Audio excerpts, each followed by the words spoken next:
echoes of antiquity, wealth, wisdom, and the divine tapestry.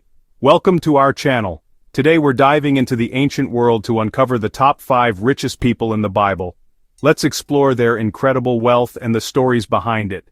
We journey back, not merely to count coins or tally livestock, but to understand what wealth signified in a time when the divine and the mundane were so intimately interwoven. These are not just tales of affluence, they are profound narratives of faith, trial, ambition, and the intricate dance between human endeavor and what many believe to be the guiding hand of providence.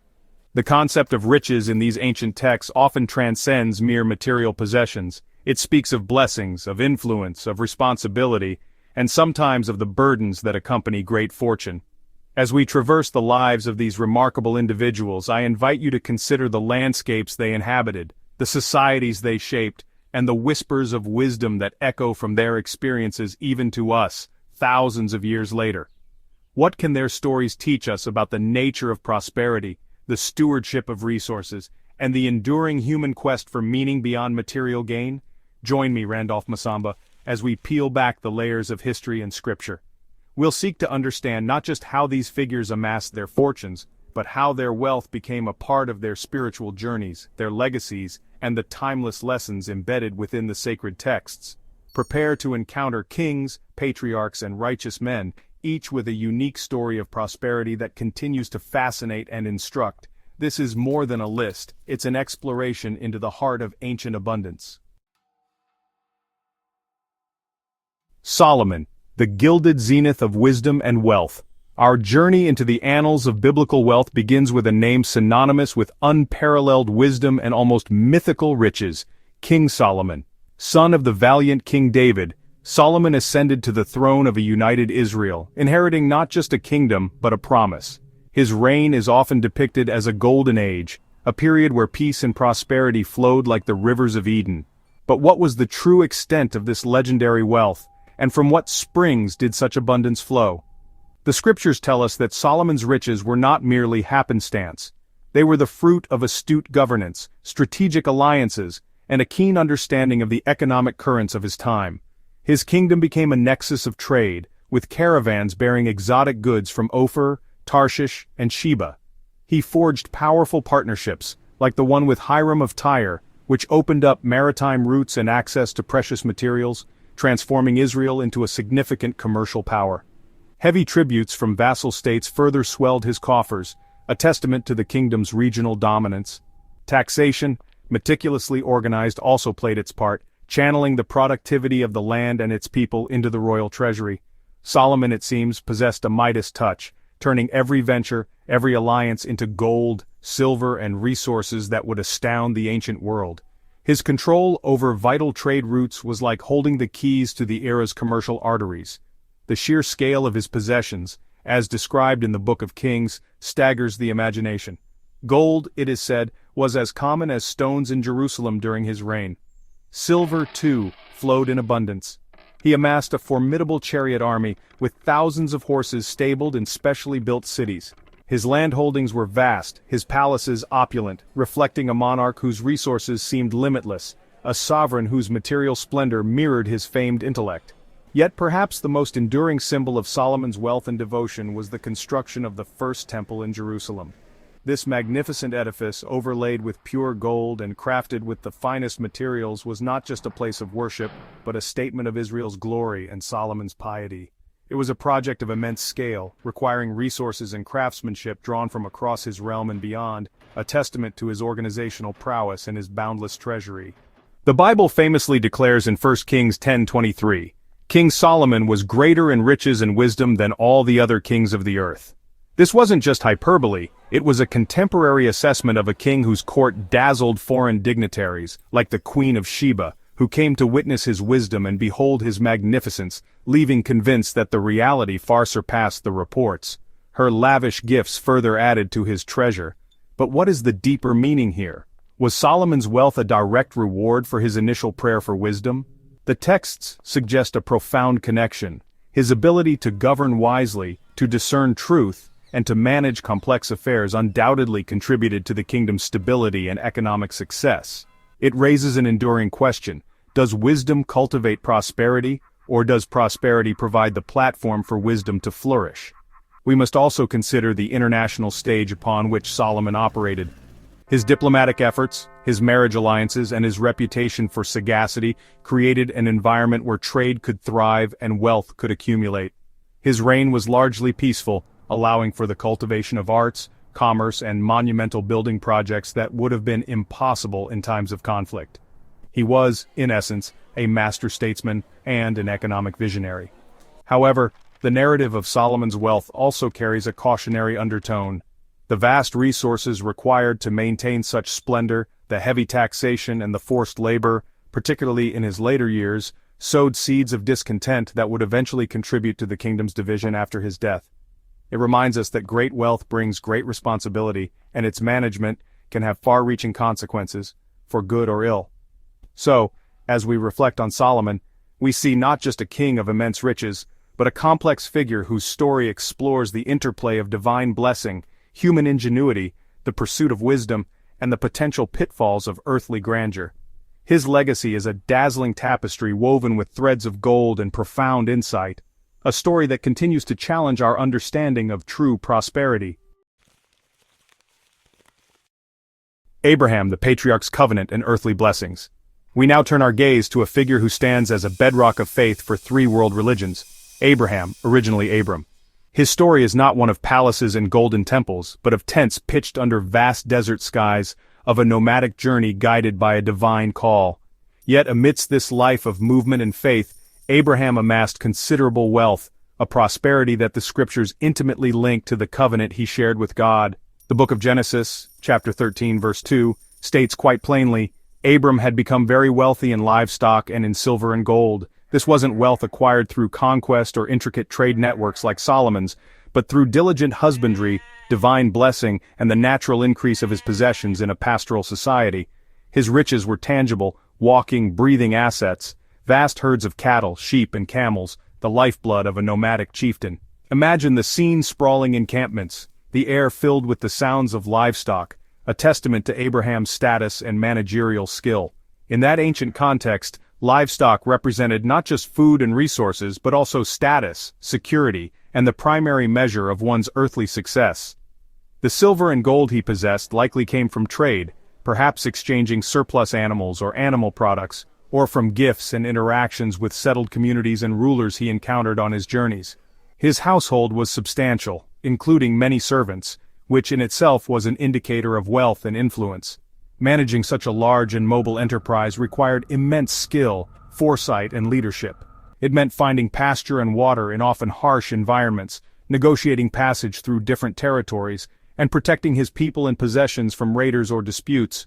Abraham was not merely a passive recipient of blessings, he was an active and capable steward. The narrative of Abraham's wealth is deeply intertwined with the divine promises made to him.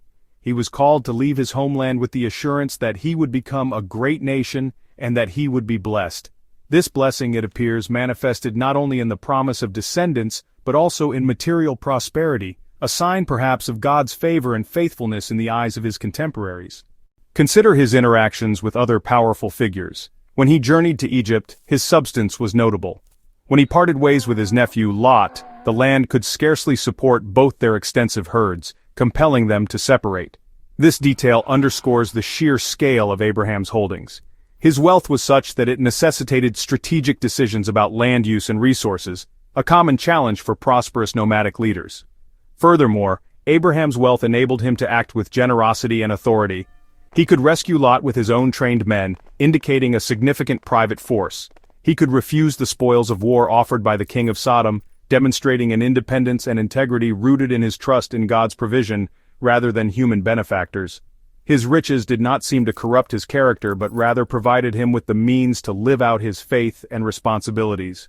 The source of his wealth, as portrayed in Genesis, is consistently linked to divine action. After his sojourn in Egypt, Pharaoh, upon discovering the truth about Sarah, sends him away with sheep and cattle, male and female donkeys, male and female servants, and camels, adding to his already considerable estate. It is presented as a consequence, albeit an indirect one, of God's protection over him. Unlike Solomon's state-managed economy, Abraham's wealth was personal, familial, and pastoral. It was a form of prosperity suited to his nomadic lifestyle and his role as the progenitor of a people. It was a wealth that could be moved, that was self-sustaining through reproduction, and that provided for the needs of a large, extended family and their dependents. In Abraham, we see wealth as a component of a foundational covenant, a tangible sign of divine favor in a world that often looked for such indicators. His story invites us to ponder the nature of blessing, the responsibilities of stewardship, and how faith and material well-being can coexist, even flourish, when anchored in a purpose larger than oneself. His riches were part of the bedrock upon which a nation's story would be built. Chapter 3. Job, the Crucible of Suffering and Restored Abundance. Our exploration now leads us to the land of Uz and to a man whose name has become synonymous with profound suffering and unwavering, albeit tested, faith. Job. Before calamity struck, Job was a figure of immense prosperity, a titan of the East. The scriptures paint a vivid picture of his initial state, a life blessed with abundance in every conceivable way for his time and culture. The book of Job begins by establishing his exceptional status. He was the greatest man among all the people of the East. This wasn't merely a statement of piety, though he was described as blameless and upright. It was also a clear declaration of his material standing. His wealth was quantified in terms of livestock, the primary currency of power and affluence in that region: 7,000 sheep, 3,000 camels, 500 yoke of oxen, and 500 donkeys. To comprehend the magnitude of this, one must imagine the vast grazing lands required, the multitude of shepherds and herdsmen in his employ, the sheer logistical operation of managing such an estate. 3,000 camels alone would represent a significant caravan capacity, suggesting he may well have been involved in lucrative long-distance trade, a magnate whose influence extended far beyond his immediate locality. His oxen would have tilled extensive fields, his donkeys served for transport and labor. He also had a very large household, indicative of many servants and dependents who relied on his prosperity. His family life, too, was portrayed as idyllic, with 7 sons and 3 daughters who feasted together, a picture of familial harmony and blessing. Job's life, at the outset, seems to be the epitome of success and divine favor, a man who had it all: wealth, family, and a reputation for righteousness. Then, as the narrative unfolds, this idyllic existence is shattered. In a series of devastating blows orchestrated according to the story's framework by Satan with divine permission, Job loses everything. His livestock are stolen or destroyed, his servants are killed, and most tragically, all his children perish in a single calamity. His immense wealth vanishes as quickly as a desert mirage, leaving him destitute and bereaved. The story of Job is, at its heart, a profound theological exploration of suffering, justice, and the nature of God. His friends arrive, offering conventional wisdom that suffering must be a consequence of sin. Job, however, maintains his integrity, questioning God, wrestling with the apparent injustice of his fate, yet never fully renouncing his faith. This dialogue forms the core of the book, a raw and honest grappling with life's most painful questions. What interests us in the context of wealth is the dramatic reversal. From being the greatest man among all the people of the East, he is reduced to sitting among ashes, his body afflicted with sores. His prior riches serve to heighten the tragedy of his loss, making his descent into suffering all the more stark and poignant. It demonstrates the precariousness of earthly fortune, how swiftly it can be swept away. Yet, the story does not end in despair.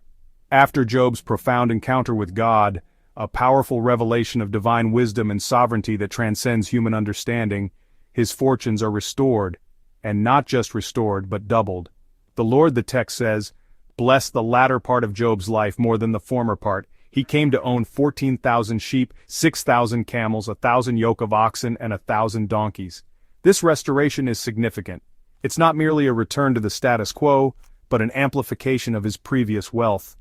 He also has 7 more sons and 3 more daughters, and his daughters are described as the most beautiful in the land, receiving an inheritance alongside their brothers, a notable detail for the time. The narrative concludes with Job living a long and full life, seeing his descendants to the 4th generation. Job's experience offers a unique perspective on wealth within the biblical narrative. It is shown to be transient, not an ultimate security against life's calamities. Yet its restoration can also be depicted as a sign of divine favor and vindication. Perhaps the greater wealth Job gained was not just material but the profound wisdom and deeper relationship with God forged in the crucible of his suffering. His story challenges the simplistic notion that wealth is always a sign of righteousness or its absence a sign of sin. In Job, we see wealth lost and regained, but the true treasure lies in the journey of faith through unimaginable trial. His initial riches set the stage for his test, and his restored riches signify a new beginning. But the enduring legacy of Job is his resilience and his honest, unwavering search for meaning in the face of overwhelming loss, a testament that true richness transcends the material. Chapter 4. Isaac, the wellspring of inherited and cultivated prosperity. Our narrative now focuses on Isaac, the son of Abraham and Sarah, a pivotal figure in the patriarchal lineage, often seen as a quieter, more contemplative personality than his father or his son Jacob. Yet, Isaac's story is also one of significant wealth, a prosperity that stemmed from both inheritance and his own diligent efforts, particularly in agriculture and the crucial art of well digging. Isaac inherited a substantial legacy from Abraham, not just flocks and herds, silver and gold, but also the covenantal blessings promised to his father. His life, in many ways, was a continuation and consolidation of Abraham's pioneering journey. However, Isaac was not merely a passive recipient of this fortune. He actively cultivated and expanded it, demonstrating a wisdom and industriousness of his own. A key passage illustrating Isaac's growing wealth is found in Genesis chapter 26, verses 12 to 14. Isaac planted crops in that land and the same year reaped 100-fold, because the Lord blessed him. The man became rich, and his wealth continued to grow until he became very wealthy. He had so many flocks and herds and servants that the Philistines envied him. This is a powerful testament to his success. The mention of reaping 100-fold is extraordinary, suggesting a miraculous or at least exceptionally bountiful harvest explicitly attributed to the Lord's blessing. This highlights Isaac's foray into settled agriculture, a slight departure from the more purely nomadic life of his father. He was adapting to the land of Canaan, finding new ways to generate abundance beyond pastoralism alone. This diversification likely contributed significantly to his increasing riches. The Philistines' envy is a telling detail. Envy often arises when one party's prosperity becomes overwhelmingly evident, and perhaps perceived as a threat or an imbalance. Isaac's success was so pronounced that it stirred resentment among his neighbors, leading to conflicts over resources, particularly water, the lifeblood of the arid Near East. This underscores that great wealth can bring not only comfort but also contention. Indeed, a significant portion of Isaac's narrative in Genesis 26 revolves around the digging of wells. His servants would dig a well, find water, and the Philistines would claim it. Isaac, rather than escalating conflict repeatedly, often chose to move on and dig anew. This persistence in well digging, a laborious and uncertain task, eventually led him to undisputed water sources, securing the sustenance for his vast herds and agricultural endeavors. Each successful well was a significant addition to his capital. This focus on wells is symbolic. Water represents life, sustenance, and prosperity. Isaac's ability to find and secure water sources was fundamental to his economic flourishing. It demonstrated resourcefulness, perseverance, and perhaps a divine guidance in locating these hidden treasures beneath the earth. His wealth was quite literally drawn from the ground, through both agriculture and access to water. The scriptures emphasize a steady, almost inexorable growth in Isaac's fortune. The man became rich and his wealth continued to grow until he became very wealthy. This wasn't a sudden windfall but a progressive accumulation, suggesting sound management, hard work, and consistent divine favor. He was building upon the foundation laid by Abraham, but also carving out his own legacy of prosperity. Isaac's story offers a different model of wealth accumulation compared to Solomon's imperial treasury or Job's vast eastern holdings. It is a wealth rooted in the land, in agriculture, in the careful management of livestock, and in the strategic development of essential resources like water. It speaks to a more settled, agrarian pastoral economy, where diligence and divine blessing worked hand in hand. Ultimately, Isaac's prosperity served to reaffirm the covenant promises. God appears to him, reiterating the blessings given to Abraham, promising numerous descendants and the land itself. Isaac's material success could be seen by his contemporaries and by later generations as tangible evidence of God's faithfulness to his word. His riches were not an end in themselves, but part of the unfolding divine plan for his lineage. Thus, Isaac, often overshadowed by his more dramatic father and son, stands as an important figure in understanding biblical wealth. He represents the diligent steward, the patient cultivator, the resourceful provider whose prosperity was a quiet but powerful affirmation of enduring blessings, a wealth that grew from the earth and sustained a chosen people. Chapter 5. Jacob, the patriarch's cunning, toil, and God-given increase. Our final portrait of biblical wealth focuses on Jacob, later renamed Israel, the son of Isaac and grandson of Abraham. Jacob's journey to prosperity is perhaps the most complex and in many ways the most relatable. It's a story marked by cunning, protracted labor, family dynamics, struggle, and ultimately, a remarkable accumulation of wealth that laid the foundation for the 12 tribes of Israel. Jacob did not begin his adult life with the established wealth of his father. He fled his home with little more than a staff, escaping Esau's wrath after deceiving Isaac to obtain the birthright blessing. His path to riches was not straightforward. It was earned through years of hard work and shrewd negotiation, primarily during his long sojourn with his uncle Laban in Haran. The narrative in Genesis chapters 29 through 31 details Jacob's service to Laban, initially for his wives, Leah and Rachel, and later for a share of the flocks. Laban, a crafty man himself, repeatedly changed the terms of their agreement, attempting to exploit Jacob's labor. Yet Jacob, guided by a keen understanding of animal husbandry and, as he later attests, by divine guidance, managed to prosper despite these challenges. His strategy for acquiring wealth from Laban's flocks is a fascinating account of selective breeding. He agreed to take as his wages all the speckled, spotted, and dark-colored sheep and goats, typically the less common and perhaps less valued animals. Then, through methods that the text describes involving peeled rods placed at watering troughs, and which Jacob himself attributes to a dream from God, he ensured that the stronger animals mated to produce offspring with these markings. The result, as Genesis 30 verse 43 states, was that the man grew exceedingly prosperous and came to own large flocks, and female and male servants, and camels and donkeys. This wasn't just modest success. It was an extraordinary accumulation of wealth built up from a disadvantaged starting position through ingenuity, perseverance, and divine blessing.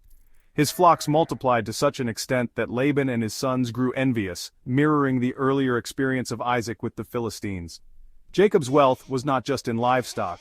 The mention of female and male servants and camels and donkeys indicates a substantial and self-sufficient household, capable of managing large herds and undertaking long journeys. This wealth was crucial when he finally decided to leave Laban and return to Canaan, providing him with the means to support his large family and to present a substantial gift to Esau in an attempt to reconcile. His story highlights the theme of earned prosperity. Unlike Solomon's inherited kingdom or Isaac's more direct blessings on the land, Jacob's wealth was wrested through years of toil, strategic thinking, and navigating difficult human relationships. It underscores the idea that God can bless human effort and ingenuity even in challenging circumstances and when dealing with less than scrupulous individuals. Furthermore, Jacob's wealth became intrinsically linked to the future of his descendants.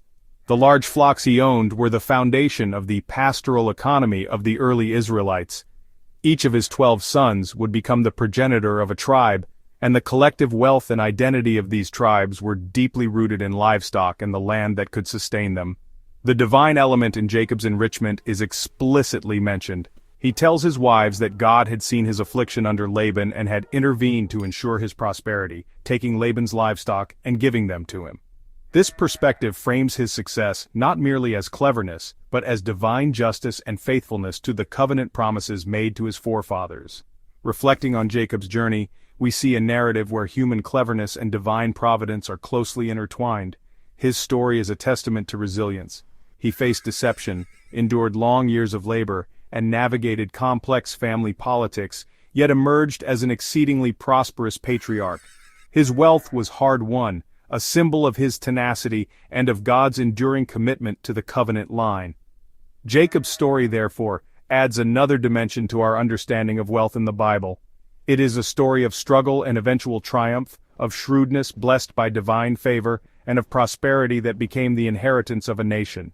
He stands as a figure who, through both his flaws and his faith, his work and his wrestling with God, achieved a monumental legacy, both spiritually and materially. Chapter 6. Ancient Fortunes, Timeless Truths, Reflecting on Biblical Wealth. Thanks for watching. If you enjoyed this video, don't forget to like, share, and subscribe for more fascinating insights from the Bible. See you next time. As we conclude our journey through the lives of these 5 remarkably wealthy individuals from the Bible, from the unparalleled opulence of Solomon to the hard-won prosperity of Jacob, we find that their stories offer more than just a glimpse into ancient economies. They present a rich tapestry of human experience, divine interaction, and enduring principles. The wealth of Solomon, Abraham, Job, Isaac, and Jacob took different forms and arose from diverse circumstances: royal treasuries, nomadic pastoralism, resilient restoration, agricultural bounty, and shrewd labor. Yet common threads emerge: the concept of wealth as a blessing, often linked to divine favor and covenant faithfulness, the responsibilities and challenges that accompany affluence, and the idea that true prosperity often encompasses more than just material possessions, extending to wisdom, family, and one's relationship with the divine. These ancient narratives invite us to reflect on our own understanding of wealth and success. They challenge us to consider the source of our blessings, the stewardship of our resources, and the legacy we aim to build. The wisdom embedded in these stories concerning diligence, integrity, resilience in adversity, and the pursuit of something greater than earthly riches continues to resonate across the millennia, offering guidance and food for thought in our own complex world.